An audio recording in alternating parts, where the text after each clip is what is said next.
say about this team to, I guess, even you being up 30 points and still going for chase down blocks, or I guess the team in general to open up such a big lead and still keep the foot on the gas pedal, and I guess the killer instinct of the roster as a whole?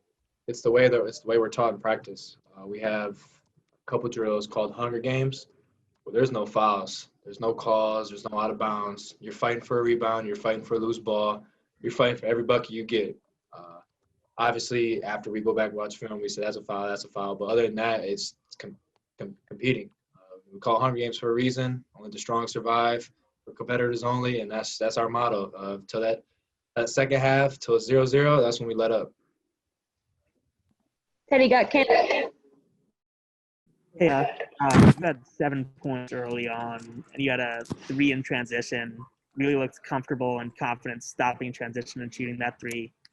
Felt like it kind of set the tone for your night offensively and defensively. Can you talk about setting that tone early for what ended up being your guys' best win of the season?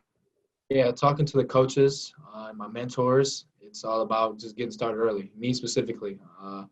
Once I can contribute, get a rebound, get a block, get an assist, get a bucket, or get a steal, like that, now I have a rhythm and I'm into the game. If I get that early, if I find myself doing that too late, then I won't have the confidence to take the shot I took at transition. And that's just something like I work on. Like I want to be aggressive from the start, and I feel like a lot of our other players are like that as well. Ethan Sears. Isaiah, I'm wondering, I guess, when over the summer you first noticed this team's kind of, I guess, defensive ability or tenacity, kind of when it first stuck out. Man, it's in the scrimmage when I'm on the opposite team, and there's Franz, Shawnee, Eli, Big Austin all on one team, and I'm on the other team. I'm coming off a ball screen. I'm going downhill. I'm trying to get a shot, and I can't get it. Franz is in my face. Eli's in the gap. Austin's down low, rim protecting. Like that's not easy. So that's really when I noticed. I was like, dang, we got a chance to do good. And obviously the young guys that didn't really know about college defense yet. And once we brought them on board, we're deep. When exactly, I guess? Can you put a date on that? I guess when they first allowed us to even be physical and like bump, as Coach Harbaugh would say, like scrimmage. I don't know when that was, maybe, but I'd say like late June. Shane Warner. Yeah, Isaiah, once again, you guys went up against a team considered kind of your toughest matchup yet and seemed not to struggle, clearly dominating tonight. So what does a win like this and kind of the last couple ranked wins do for your guys' confidence as you head into the next game?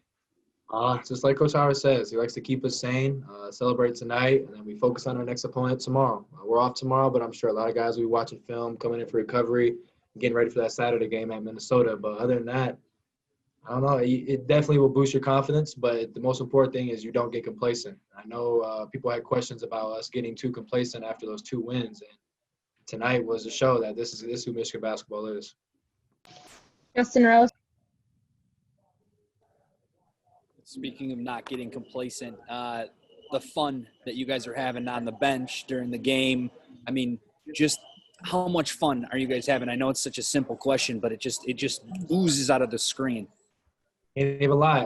It's my senior year. I've been on a lot of teams that had fun like this early, and this is definitely my favorite. I don't know if it's because I'm the leader or whatever, but it's fun, man. I love these young guys. I love the future that Michigan basketball has, and I'm just happy to be a part of it. I'm blessed, and like we playing great teams every night. Like the team tonight, Wisconsin, is a very good team. I don't want people to think they're not a good team. They came out, they played hard. Just some shots didn't fall early, and we just jumped on them. We got in transition, and they may have got tired, they may have not. I wasn't paying attention. Like you said, we were just having fun.